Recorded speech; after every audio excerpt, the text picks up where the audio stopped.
What is the sound of one hand clapping? Your brain scrambled, started searching for an answer. That scramble? That's the problem, because that same thing is what's running your entire life. For the next 20 minutes, I'm going to trap you inside questions that break your mind, and you won't be able to escape. Zen masters did this to monks for 800 years. Some spent 20 years on one question and never got an answer. You're about to feel why. Let's start. You're still thinking about the hand. Right now. Can't shut it off, testing theories. Maybe it's silence. Maybe it's half the sound. Maybe the question doesn't make sense. You can't stop it. Your brain is desperate for resolution. It scans every angle, tests every hypothesis. That desperation, that's what we're examining today. These are called koans, Zen riddles with no logical answer. Monks in China and Japan would sit with a single koan for months, years, sometimes their entire lives. The most famous collection, the Mumongkan, the Gateless Gate, was compiled in 1228 by a Chinese master named Wumen Huikai. It contains 48 cases designed specifically to destroy logic. Here's how it worked. A monk receives a koan from his master. He meditates on it. Weeks pass. Then, Dokusan, private interview. He presents his answer. The master usually hits him with a stick and sends him back to his cushion. Not yet. Sit more. Some monks went through this hundreds of times. Same koan, same stick, years. The goal wasn't to solve them. The goal was to break, to shatter the part of you that needs everything to make sense. I heard my first koan when I was 23. Someone at a meditation group told me about the hand clapping. I thought I understood it in 5 minutes. Felt clever. Spent 3 weeks explaining my interpretation to anyone who'd listen. Then I realized I was trying to win. Trying to be the person who gets it. And that whole time, I was completely missing it. Because the trap isn't the koan. The trap is the part of you that needs to solve it. You're already caught, right now. Still thinking about the one hand clapping. Let me show you how deep this goes. We'll start with one that sounds almost normal.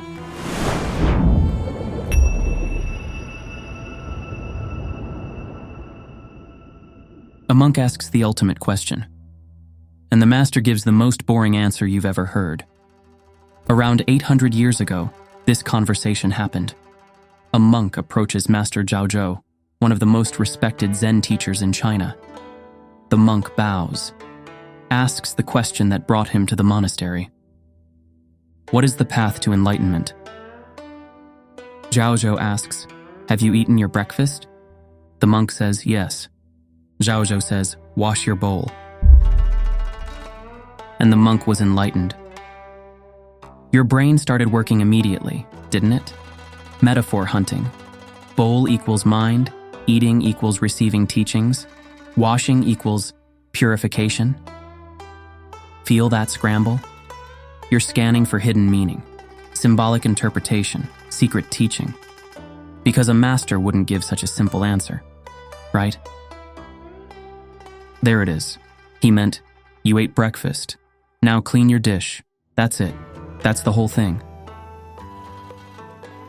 The bowl is a bowl. Breakfast is breakfast. Water is water. Washing is washing. No metaphor. No hidden layer. No secret teaching buried in ordinary action. But your brain refuses this. See what happens. It refuses the simple answer. Because simple feels wrong. Unsatisfying. Like you got cheated. I came all this way for wash your bowl? You don't want truth. You want something that feels deep. Something you can take home and tell people about. Something that makes you feel like you discovered something. And that is why you're stuck. We do this constantly. Searching for the profound, missing the present. Think about climbing a mountain for sunrise. You wake up at 3 a.m., hike in darkness, legs burning. The entire time, you're thinking about that view, the Instagram photo. the moment you'll feel accomplished. The trees you pass, didn't notice them. The way fog rolls through the valley, missed it. The sound of the forest waking up, gone. The actual experience of your body moving, ignored. You get to the summit, take the photo, check it, post it, leave. You never actually saw anything. Too busy looking for the moment to notice. You were already in it. The whole hike was the thing, but you filed it under getting there. Enlightenment isn't somewhere else. It's washing your bowl. The actual sensation of warm water, soap, the circular motion of cleaning, what you're looking for, you're doing right now. But you keep treating right now as the hallway to somewhere better. The bowl is a bowl, no secret, no hidden layer. Your refusal to accept that, that's the only thing between you and what you're looking for. We covered enlightenment in another video, What is Enlightenment?, where we talked about Buddha's awakening. But maybe the question isn't, what is enlightenment? Maybe the question is, why do you need it to be something other than this? You're frustrated. Good. Let's make it worse.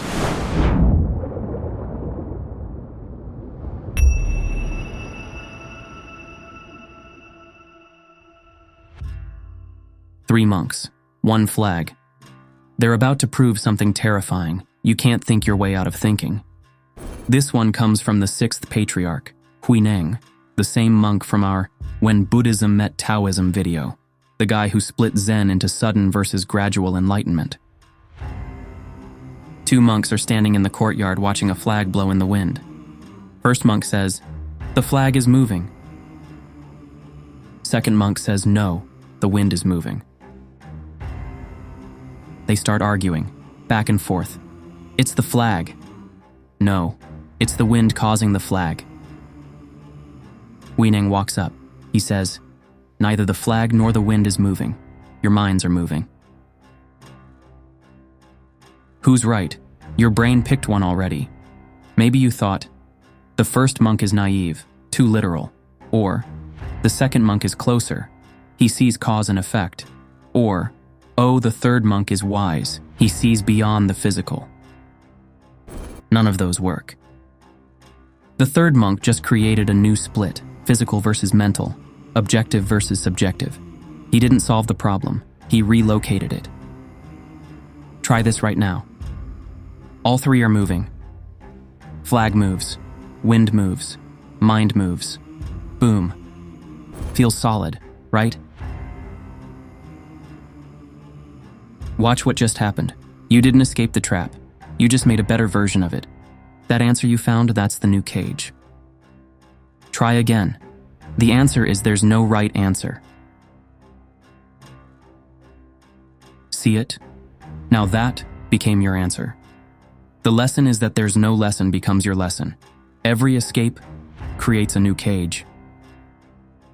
One more. Seriously. Right now. Pick an answer. Any answer. Say it out loud if you want. The flag moves because. Notice what you're doing. Whatever you said can be questioned. The flag moves because of the wind. Who's perceiving the movement? My mind perceives it. What's a mind? The mind is consciousness observing. What's observing the consciousness? Infinite regress. Every floor you stand on opens up. You don't land anywhere. It just keeps going. Parent asks a child, "Do you love mom or dad more?" The question itself is the violence. Love can't be quantified. Comparison destroys it. Forcing the child to choose creates suffering where none existed. The child starts analyzing. Well, mom does X, but dad does Y. Now love becomes a spreadsheet, transactions, scorekeeping. The question murdered the thing it was asking about. The only winning move, refuse the question. But the child can't refuse. The parent asked. The parent is waiting. The child is trapped inside the question. Same with the flag koan. The question, who's right, forces you into the game.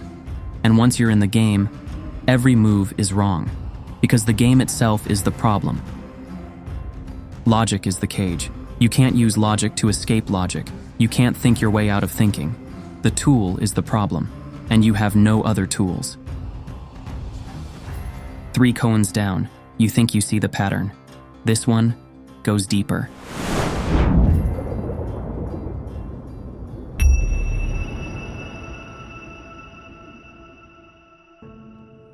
This is case number 1 in the Mumonkan, the first koan in the most famous Zen collection ever written. The koan all other koans bow to. Monks spend decades on this word. Some die before they understand it. Most never do. You're about to find out why this is called the ultimate koan. A monk asks Master Zhao Zhou, "Does a dog have Buddha nature?" According to Mahayana Buddhism, everything has Buddha nature. Trees, rocks, mountains, dogs, insects, everything. The entire universe shares this fundamental awakened nature, its core teaching. The Lotus Sutra, the Avatamsaka Sutra. All the major texts say this. So the answer should be yes, obvious, straightforward. Master Zhao Zhou says, mu. Mu, in Chinese, wu. 1 syllable. In English, no. Or not. Or un. Or something else entirely. Wumen, the master who compiled the Mumonkan, wrote this about mu. To realize Zen, you must pass through the barrier of the patriarchs. To attain this subtle realization, you must completely cut off the way of thinking. If you do not pass the barrier, if you do not cut off the way of thinking, then you are like a ghost clinging to bushes and grasses. In other words, you're half alive, going through motions, clinging to ideas about life instead of living it. Let me walk you through what happens when you try to solve this. Attempt 1. Mu means no. Okay, the dog doesn't have Buddha nature. But wait, that directly contradicts Buddha's teaching. Everything has Buddha nature. The texts are clear. Zhao Zhou knows the texts. He's not ignorant, so this can't be it. Attempt 2. Mu means yes, but in a different way. He's affirming Buddha nature, but using negative language to make a point, like saying not to mean one. But then why didn't he say yes? Why this specific word? Why create confusion around core teaching? Attempt 3. Mu means transcending yes and no. Beyond binary thinking, neither yes nor no.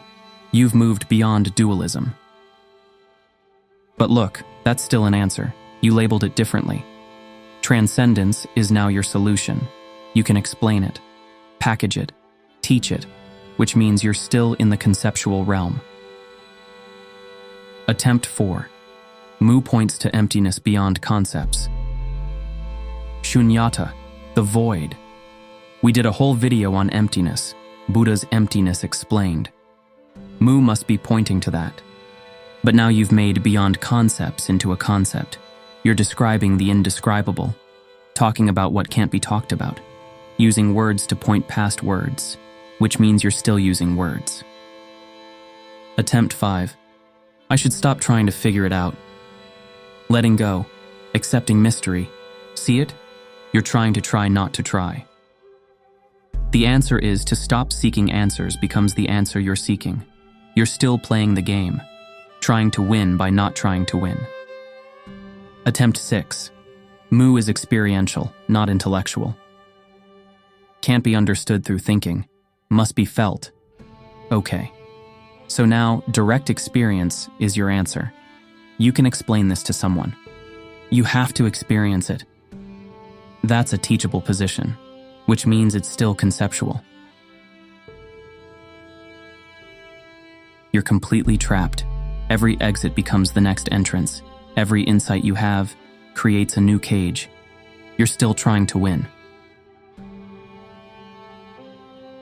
I remember sitting with this and honestly feeling frustrated, like someone gave me a problem with no solution and expected me to thank them for it. Someone you love asks, Will I be okay? They're dying. You sit beside the bed. They look at you, waiting. You can't say yes. That's a lie. False hope. They'll know you're lying. You can't say no. That's cruelty. Taking away whatever peace they might find. You can't explain. They're scared. They need comfort, not philosophy about impermanence. You can't avoid answering. They asked. They're looking at you, waiting. You can't stay silent. The silence becomes an answer. Every possible response fails, and you still have to respond. Moo is the sound you make when every answer fails, and you still have to respond. It's not a solution. It's what's left when solutions collapse. Moo doesn't mean anything. Moo is what's left when your explanations fail. You can't think your way there. You can only stop. And you can't stop by trying to stop. Trying to stop is still trying. You're still trapped, still thinking about it, still trying to win. So what now? You're stuck. I'm stuck. Everyone who's ever tried this is stuck. But there's one more thing I need to tell you. And this one confronts what you've been holding on to the entire time.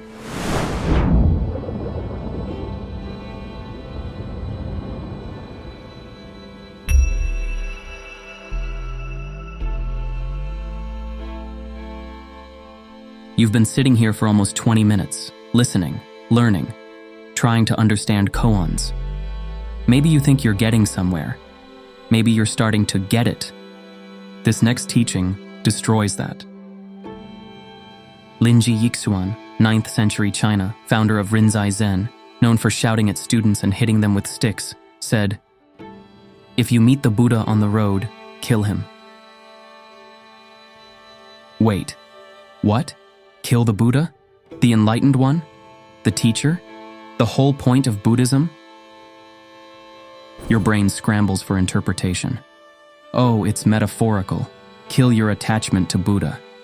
Kill the concept, not the person. Kill your dependence on external authority. Feel that? You're domesticating it, making it safe, turning it into a lesson you can learn. Linji wasn't being metaphorical. He meant, if you meet Buddha, the actual historical Buddha, right there on the road, kill him. Why? Because the moment you make Buddha into something special, you've missed it. You created a hierarchy, enlightened versus unenlightened, teacher versus student, sacred versus ordinary. And that hierarchy is the cage. If enlightenment is something Buddha has and you don't, you'll spend your life trying to get it from him, worshiping him, following him, waiting for transmission. And that waiting prevents the thing you're waiting for. Think about this video. You've been listening to me explain koans for 20 minutes. Maybe you're taking notes. Maybe you think I understand something you don't. There it is. You made me into someone who has answers, and you became someone who needs answers. That relationship is the problem. Because the moment you think someone else has it, you've decided you don't. Real example. You're learning to paint. You study Picasso for years. Analyze every brushstroke, color theory, composition. Then one day you realize you're still painting like Picasso, not like yourself. You mastered the technique but lost your own voice. Because you never killed him. You never let go of Picasso knows painting and I don't. That hierarchy prevents you from painting. You have to kill Picasso, not literally. Stop worshiping him. Then you can paint your way. If you meet the Buddha on the road, kill him. If you meet the Zen master, kill him. If you meet me, Matt, explaining koans on YouTube, kill me. Not the person, the authority you're projecting onto the person. That's the final trap. The one nobody sees, because it feels like humility. I'm just a student. They're the master. But that humility is ego wearing a disguise. It's ego saying, I'm not ready. I need more teaching before you can what? Be here? You're already here. Wash your bowl.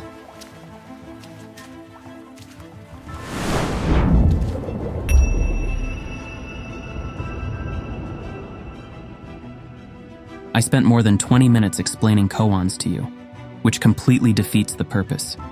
Because if you understood koans from my explanation, you didn't understand them. This whole thing, this video, was the koan. Confusion with no resolution, questions with no answers, traps with no escape. And right now, you're waiting for the aha moment, the click, the insight, the moment it makes sense, the moment you finally get it. That moment isn't coming. Break the pattern on the third one. Think about what you've been doing for the last 20 minutes.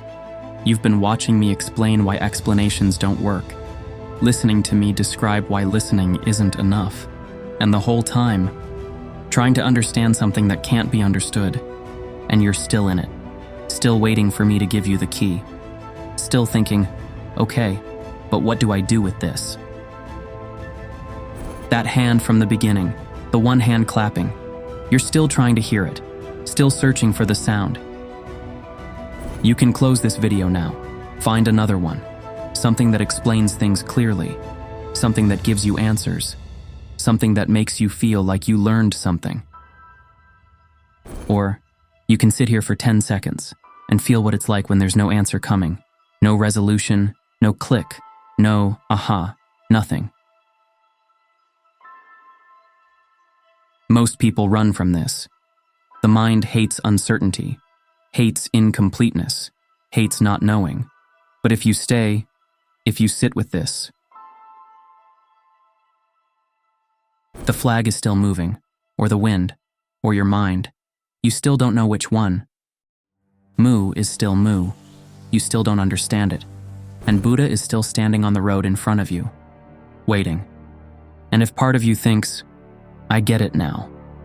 If you think you finally understand what I've been saying, if you think you see through the trap, the cage reveals itself when you think you found the exit. Go wash your bowl. If you actually want to work with a koan, pick one. Mu, the hand, the bowl. Sit with it every morning. Don't try to solve it. When your brain offers an answer, notice it. Let it go. Sit more.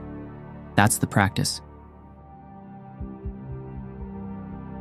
If something just cracked, subscribe. We do this every week. More Zen coming. Now go sit with your confusion.